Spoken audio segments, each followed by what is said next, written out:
Baik Ananda sekalian, kembali lagi kita belajar tematik tema 6 energi dan perubahannya, subtema 2 pembelajaran 1 dan 2 tentang perubahan energi.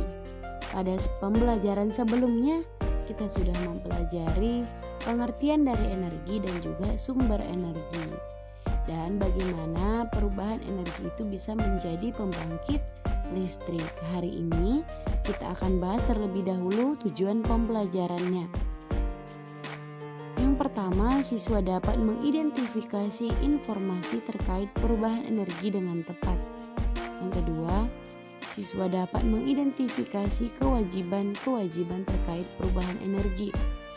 Yang ketiga, siswa dapat melakukan gerakan kuat dan lemah kaki dalam tari dengan tepat. Inilah tujuan pembelajaran kita hari ini. Kita masuk pada materi kita yang pertama dengan judul perubahan energi. Silakan Ananda sekalian ikuti apa yang Miss baca pada teks ini. Lani sedang membantu ibu di dapur. Lani memperhatikan kompor yang sedang menyala. Lani bertanya kepada ibu, bagaimana kompor itu dapat menyala? Kompor dapat menyala karena ada bahan bakarnya. Bahan bakar yang sering digunakan untuk kompor adalah minyak tanah dan gas. Energi pada minyak tanah dan gas adalah energi kimia. Minyak tanah diserap oleh sumbu kompor disulut api hingga menyala.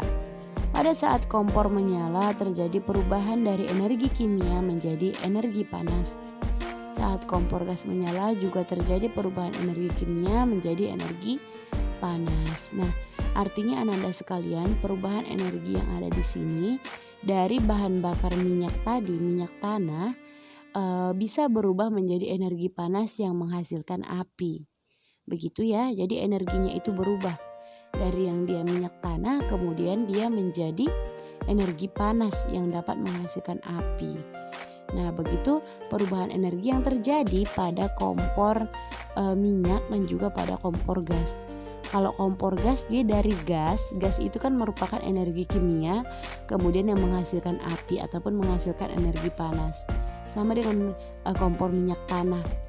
Kalau Ananda tahu sekalian, kompor minyak tanah ini kita harus isi dia energinya yaitu minyak tanah.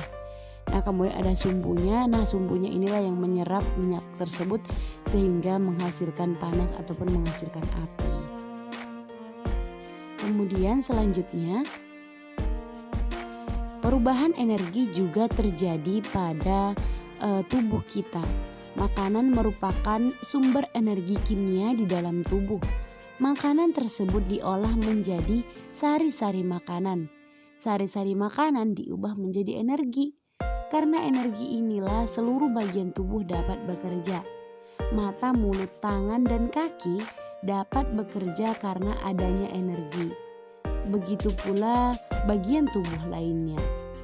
Energi gerak dibutuhkan saat kita melakukan aktivitas. Energi gerak tubuh berasal dari energi kimia pada makanan.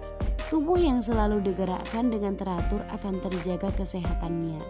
Nah, jadi manusia itu juga sumber energinya merupakan makanan. Pada makanan itu terdapat energi kimia yang bisa dicerap oleh tubuh manusia, kemudian itulah yang menjadi energi manusia untuk bisa bergerak. Nah, jadi kita bergerak itu karena adanya energi. Seperti pada gambar ini, di sini Beni sedang memperoleh energi, dia makan. Nah, dari makan ini maka dia memperoleh yang namanya energi. Kemudian makanan itu diolah menjadi energi di dalam tubuh kita, ya. Di dalam tubuh kita makanan itu diubah menjadi energi. Kemudian dengan kita makan tadi dan sudah mendapatkan energi, maka kita bisa untuk bergerak. Jadi di sini perubahannya adalah dari energi yang kita dapatkan dari makanan tersebut sehingga kita bisa bergerak. Berarti perubahannya adalah energi untuk bergerak. Sedangkan yang kompor tadi berarti dari energi kimia menjadi energi panas. Kalau yang manusia energi untuk bergerak. Begitu ya Nanda ya. Lanjut kita pada materi selanjutnya tentang perubahan energi. Dan energi itu bukan hanya terjadi di dalam tubuh manusia saja, Jadi perubahan energi itu dapat dilihat pada peralatan yang kita gunakan sehari-hari. Jadi agar lebih mudah mempelajarinya tentang perubahan energi itu bisa kita perhatikan peralatan yang kita gunakan sehari-hari. Yang pertama, perubahan energi listrik menjadi energi panas. Peristiwa perubahan energi ini dapat terjadi pada setrika listrik. Saat kabel setrika diberi aliran listrik, seketika itu energi listrik berubah menjadi energi panas. Jadi terjadi pada gosokan ya. Kalau udah kita colokkan gosokan tersebut, dia akan menghasilkan yang namanya panas. Begitu juga dengan penanak nasi.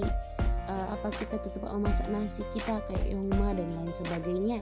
Nah, dia akan menghasilkan yang namanya energi panas. Itulah dia dari listrik kemudian dia menjadi energi panas. Yang kedua, perubahan energi listrik menjadi energi gerak. Perubahan energi lainnya adalah perubahan energi listrik menjadi energi gerak. Jadi pada apa saja itu Miss terjadi perubahan listrik itu menjadi energi gerak terjadi pada kipas angin. Ketika dicolokkan kipas angin akan bergerak. Begitu juga dengan blender. Dan ada lagi contoh lainnya yang ada di sekeliling kita. Kemudian kita masuk pada contoh yang ketiga yaitu perubahan energi kimia menjadi energi panas. Nah, ini tuh seperti yang sudah kita bahas di awal. Perubahan energi kimia menjadi energi panas ini terjadi pada kompor minyak tanah dan juga pada gas. Di mana energi kimia itu terdapat pada minyak tanah dan gas yang bisa menghasilkan energi panas. Di mana kompor minyak tanah itu kita akan diberi sumbu tuh ya. Nah, sumbu itu akan menyerap minyak tanah tersebut kemudian menghasilkan yang namanya energi panas sehingga kita bisa memasak air, menggoreng dan lain sebagainya. Kemudian yang terakhir adalah perubahan energi kimia. Energi gerak menjadi energi bunyi. Dari gerakan yang kita buat dia menghasilkan yang namanya bunyi. Jadi contoh perubahan energi gerak menjadi energi bunyi dapat kita lihat dari seseorang pemain drum memainkan alat musik drumnya dan juga kentongan yang dipukul. Itu kan kita gerakkan tangan kita memukul kentongan maka menghasilkan yang namanya energi bunyi. Begitu juga dengan pemain drum. Dia menggerakkan tangannya memukul drum kemudian menghasilkan energi bunyi. Dan masih banyak lagi contoh perubahan energi lainnya. Kamu dapat mempelajarinya dengan membaca buku dan juga mencari tahu dengan alat-alat yang ada di sekeliling kita. Oke Nanda, itulah materi kita bagaimana perubahan energi gerak menjadi energi bunyi, kemudian perubahan energi kimia menjadi energi panas, energi listrik menjadi energi gerak, energi listrik menjadi energi panas. Itulah di pelajaran kita mengenai perubahan energi. Nah, kita masuk pada materi selanjutnya. Jadi di sini Allah Subhanahu wa taala yang Maha Pengasih dan lagi Maha Penyayang, karena kasih sayangnya semuanya kita bisa hidup. Nah, dengan energi yang Allah gunakan untuk kelangsungan hidup kita, maka kita harus menggunakannya dengan sesuatu yang bermanfaat. Jadi kita berhak menggunakan energi itu dengan hal-hal yang bermanfaat. Jadi kita wajib menggunakannya dengan bijak. Jadi energi yang ada dalam tubuh kita itu harus digunakan dengan sesuatu yang baik dan bermanfaat. Contohnya itu adalah seseorang yang memanfaatkan energinya untuk hal yang bermanfaat adalah contohnya seorang guru. Dia mengeluarkan energinya untuk belajar. Ia curahkan tenaganya agar murid-muridnya menjadi cerdas dan terampil. Guru juga berharap kelak murid-muridnya menjadi murid yang berguna. Jadi demikian juga seorang petani. Dia mengeluarkan semua tenaganya untuk menggarap sawah yang kemudian dia berharap sawah tersebut akan menghasilkan padi yang berkualitas yang bagus. Jadi banyak orang yang membutuhkan padi untuk kebutuhan hidup. Jadi padi itu digiling menjadi beras, beras kemudian dimasak lalu kemudian kita makan. Jadi menggunakan energi untuk hal yang berguna merupakan suatu kewajiban. Itulah kewajiban kita. Menggunakan energi untuk hal yang baik dan bermanfaat. Jangan menggunakannya untuk hal yang tidak berguna. Misalnya tenaga seseorang yang kuat digunakan untuk berkelahi. Itu tidak ada gunanya ya. Kemudian energi bunyi digunakan untuk mengganggu orang lain. Jadi silahkan kita gunakan energi itu dengan sebaik-baiknya, dengan yang bermanfaat.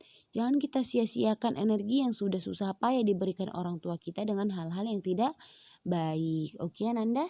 Nah mungkin selanjutnya di sini materi kita yaitu mengenai gerak lemah kaki pada tari. Nah ada gerakan pertama yaitu tangan bertolak di pinggang. Kemudian kaki kanan dijulurkan ke depan menyilang ke kiri. Posisi ujung telapak kaki menghadap ke atas, tumit menyentuh lantai, lakukan bergantian dengan kaki kiri menyilang kanan. Gerakan kedua, kaki kanan dibuka ke samping kanan, kaki kiri merapat samping menekuk lutut. Nah gerakan ketiga, kaki kanan digerakkan ke samping kanan sambil kedua lutut ditekuk, badan mengikuti mengikuti gerakan lutut yang menekuk. Nah ini lebih jelasnya Miss akan tampilkan videonya biar Ananda lebih paham ya dengan teori ini.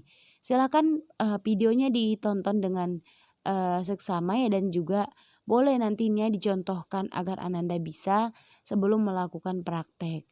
Nah kita lanjut ya untuk menonton video selanjutnya.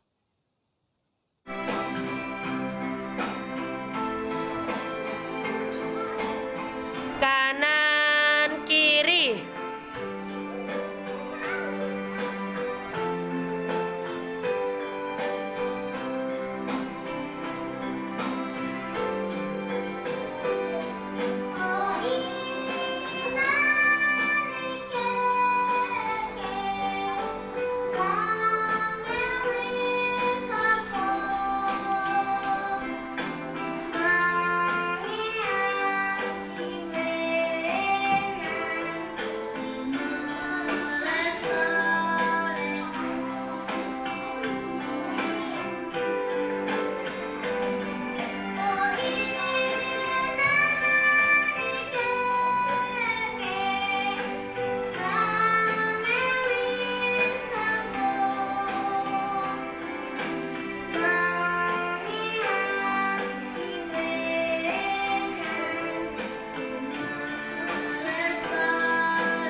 Oke.